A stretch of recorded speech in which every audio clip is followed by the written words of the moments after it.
Уважаемые сотрудники Коминформа, все, кто причастен к его созданию, журналисты, для которых Коминформ стал серьезной ступенью в творческой карьере.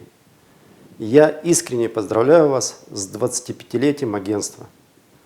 Четверть века назад команда увлеченных, талантливых людей, не побоявшись трудностей, создала первое в Коми информагентство.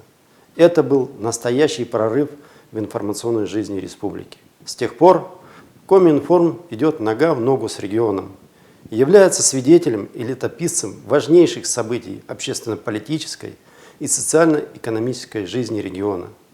Более того, сегодня агентство во многом само формирует информационную повестку.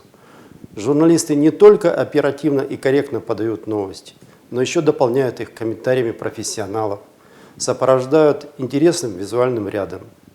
Именно качество информационных сообщений лежит в основе доверия наших читателей и многочисленных партнеров, органов власти, общественных организаций, предприятий, городских и районных средств массовой информации.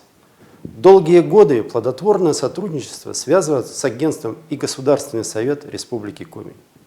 Для нас стало хорошей традицией начинать день с новостей Коминформа и заканчивать ими. Дорогие друзья, депутаты Государственного совета искренне благодарят ваш дружный, сплоченный, трудолюбивый коллектив за профессионализм, постоянный творческий поиск и самосовершенствование.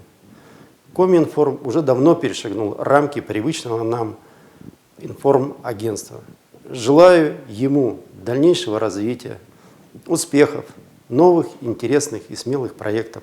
А всем вам крепкого здоровья, благополучия и неиссякаемой творческой энергии и вдохновения.